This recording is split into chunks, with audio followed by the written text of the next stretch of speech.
오늘 본문 사사기 18장 말씀을 보면 미가라는 한 사람과 그의 가정에서 시작된 영적인 타락이 한 가정을 넘어 하나의 지파로 확대되는 것을 보게 됩니다. 앞선 사사기 18장 앞부분의 말씀을 정리해 보면 단지파 자손들이 5명의 정탐꾼을 보냅니다.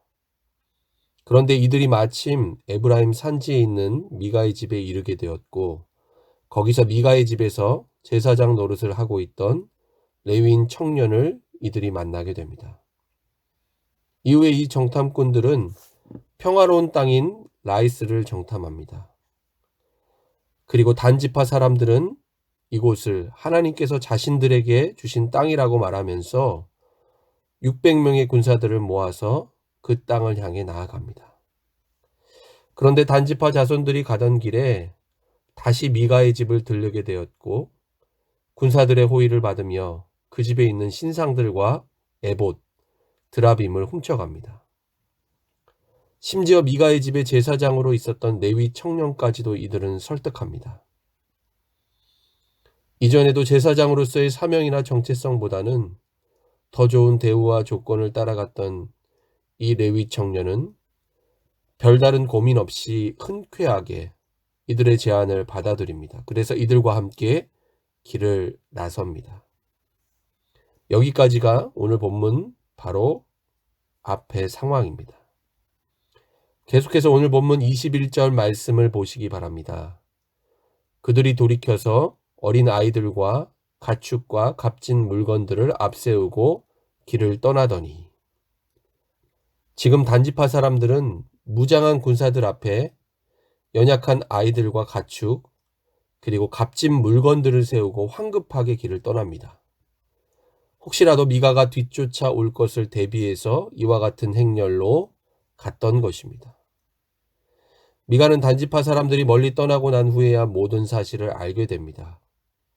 그리고 이를 괘씸하게 여겨 이웃집 사람들까지 모아서 도망치는 단 자손들을 황급하게 따라갑니다. 그리고 단지파 사람들을 부릅니다.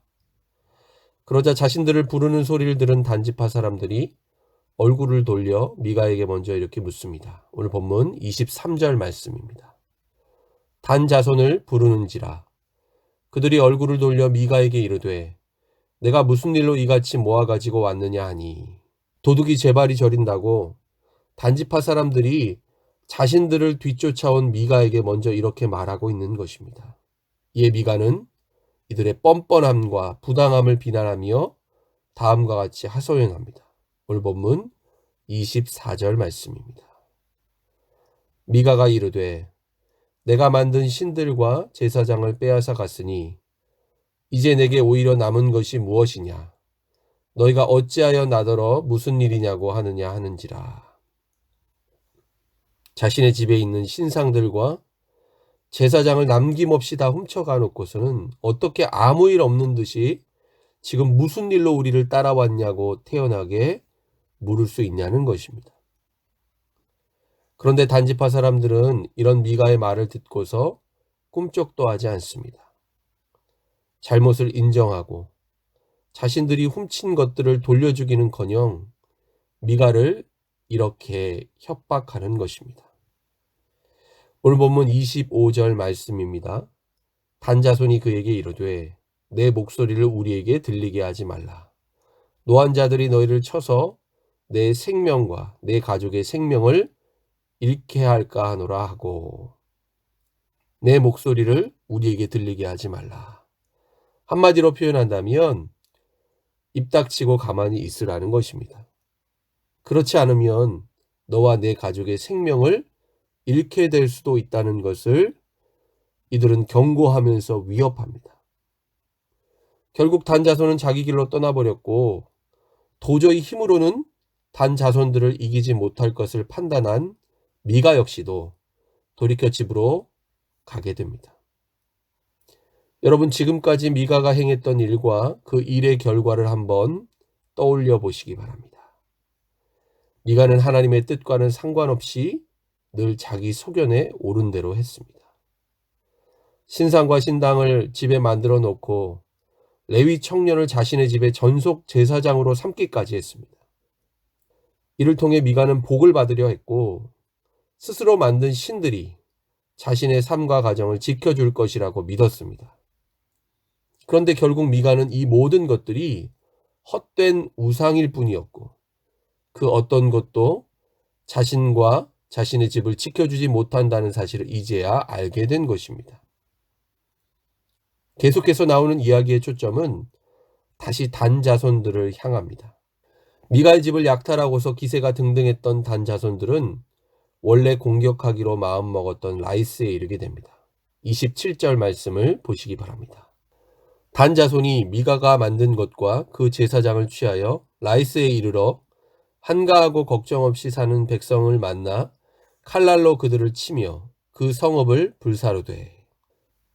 라이스에 살고 있던 사람들은 지리적으로 다른 민족들과 떨어진 곳에 위치해 있어서 외부 세력들의 공격으로부터 비교적 안전했습니다. 그래서 지금까지 한가하고 걱정 없이 살았던 것입니다. 그런데 28절 말씀에 언급하고 있듯이 이들의 이런 지형적인 장점은 단지파의 선제 기습 공격 앞에서 치명적인 단점이 되고 맙니다. 왜냐하면 주변에서 아무도 이들을 도와줄 수 없었기 때문이었습니다. 결국 단지파 사람들은 라이스를 잔인하게 짓밟아서 정복했고 이들의 땅을 자신들의 영토로 삼습니다.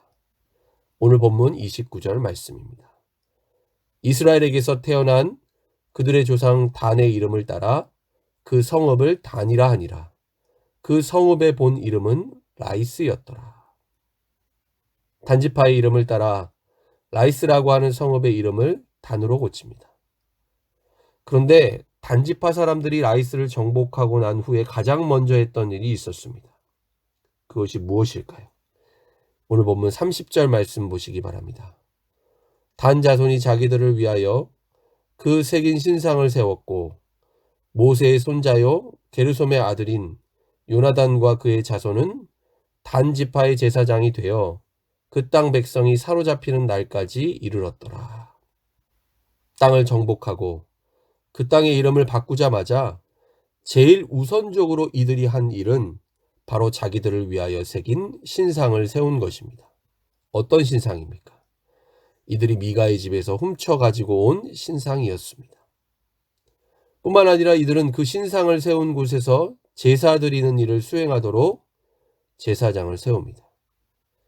그런데 충격적인 사실이 30절 하반절 말씀에 나옵니다. 그것은 이들이 자신들의 지파에 제사장으로 세운 사람이 다른 사람도 아닌 모세의 손자요 게르솜의 아들인 요나단이었다는 것입니다. 물론 단지파 사람들이 이처럼 한 것은 자신들이 세운 제사장에게 나름대로의 정당성을 확보하고자 하기 위해서였을 것입니다. 그런데 어떻게 모세의 가문에 속한 사람이 이와 같은 우상 숭배의 핵심에 들어왔다라는 것, 도무지 믿기지 않는 일이라고밖에 설명할 수 없습니다. 이것은 당시 사사시대 뿌리 깊게 스며들었던 영적인 심각한 타락을 반증하는 것이라고 할 수 있습니다. 분명 겉으로 보기에는 이스라엘에 속한 지파였고 하나님을 믿고 섬긴다고는 했지만 그 실상은 다른 이방 민족들과 다를 바 없었다라는 것입니다. 우상 숭배와 타락의 길로 향하고 있을 뿐이었습니다. 오늘 본문 31절 말씀 보시기 바랍니다. 하나님의 집이 실로에 있을 동안에 미가가 만든 바 새긴 신상이 단 자손에게 있었더라. 당시에 하나님을 섬기고 예배하는 성소는 실로에 있었습니다. 하나님께서 분명하게 명령하시고 정하신 곳이 실로였다는 것입니다. 그런데 단지파 사람들은 하나님께서 정하시고 명령하신 것을 따르지 않고 자기 소견에 옳은 대로 행했습니다. 오래전 미가와 그의 어머니 그의 집이 그러했던 것처럼 오늘 본문의 단지파 역시도 이와 같은 악한 길을 그대로 답습했다라는 것입니다. 여러분, 처음에는 한 개인에서 시작된 영적인 타락과 제약이 한 가정으로, 그리고 이제는 하나의 지파로 확대되어 독버섯처럼 퍼져가고 있는 것을 우리는 보게 됩니다. 그리고 결국에는 한 지파만이 아니라 이스라엘 민족 전체가 이와 같은 길로 향하게 되는 것을 우리는 구약의 역사를 통해 확인할 수 있습니다. 어떤 길일까요? 심판과 멸망에 이르는 길입니다. 여러분, 우리는 오늘 이 말씀을 묵상하면서 미가와 그의 집, 그리고 단지파의 죄악상을 바라보며 이들의 악행을 타산지석으로 삼아 우리의 신앙과 삶을 다시금 점검해 보아야 할 것입니다.